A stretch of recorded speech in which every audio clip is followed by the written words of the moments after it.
This is the video introduction for Activity 2.1, Introduction to Toothpick Figure Sequences. In this activity, we will learn to analyze sequences of toothpick figures numerically in words and symbolically to see and define an underlying algebraic pattern and to use the pattern to answer questions about sequences of toothpick figures. You can use toothpicks or any small straight objects to model your figures. Figure numbers are indexed by the counting numbers 1, 2, 3, etc. and indicate the figure position in the sequence of figures. We'll loop figures. When counting the number of shapes in a figure, we'll use looping to mark off portions of the figure. A loop is simply a shape drawn around a portion of the figure, as illustrated here. There are no shape requirements for a loop. You can use any shape that you like. On the left, we have 3 vertical toothpicks looped, and on the right, the top row of 3 and the bottom row of 3 toothpicks are looped. We use the loop count as an addition expression. When counting the number of toothpicks in a figure using loops, mark the counts on the figure and write out the complete numerical addition expression, as shown in this example. Since we are looking for patterns, we don't give total, we give addition expressions. So you can see here that the loops show we have 4 plus 5 plus 4 toothpicks. We'll be using a 3-step pattern analysis. The 3-step pattern analysis that we'll explore helps you to master a powerful technique for analyzing visual algebraic patterns. This approach can be used for toothpick patterns and for sequences of figures made with other objects, pattern blocks, black and red tiles, etc. Step 1 is the numerical pattern analysis. The first step is to look at the toothpick figures numerically.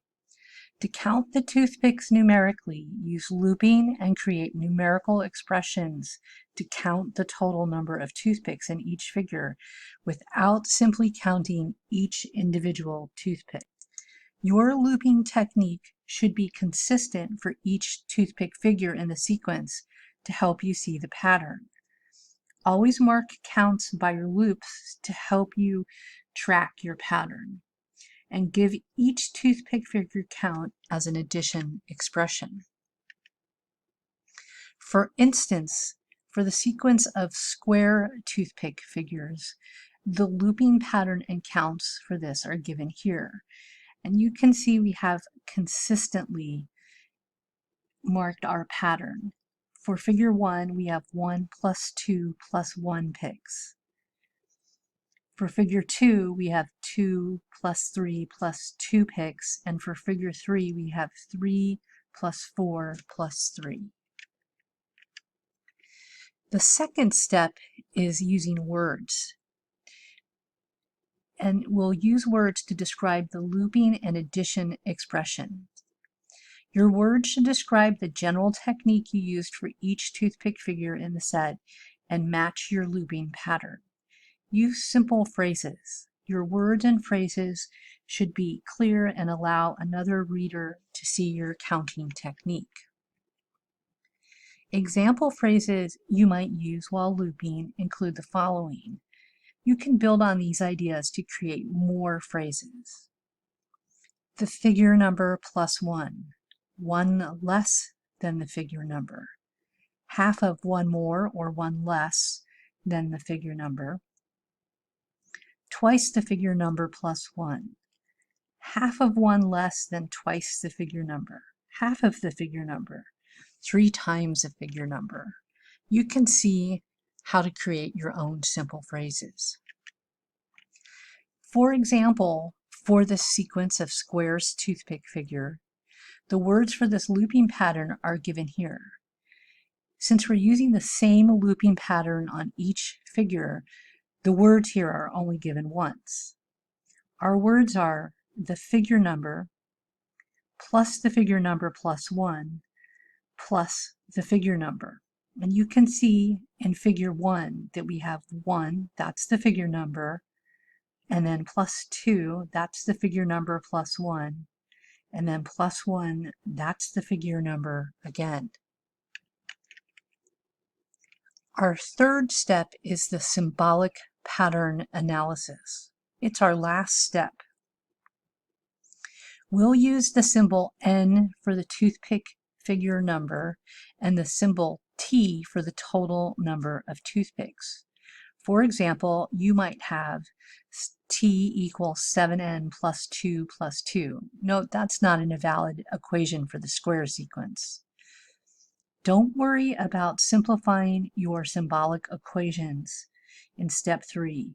You are converting your words to symbols directly.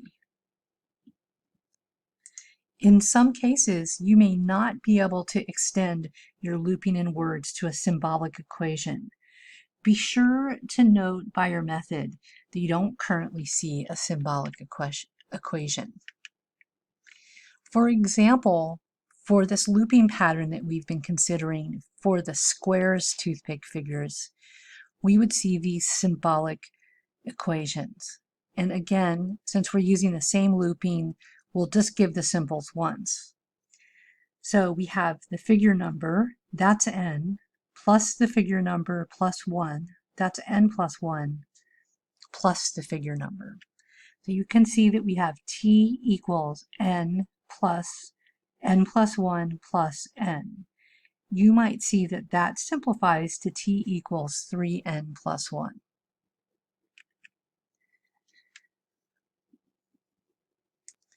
When you use your patterns, part of the pattern analysis approach will be to create different patterns for the same sequence of figures. This is helpful for understanding pattern analysis overall and to understand patterns that others have observed. You will use your patterns at each of the 3 stages to determine the number of toothpicks in certain figures or to determine which figures have a given number of toothpicks. And you will eventually simplify your final symbolic expressions to compare them and to see the connections between apparent visually different pattern analyses. That's it for the introduction to this activity. Have fun exploring Activity 2.1.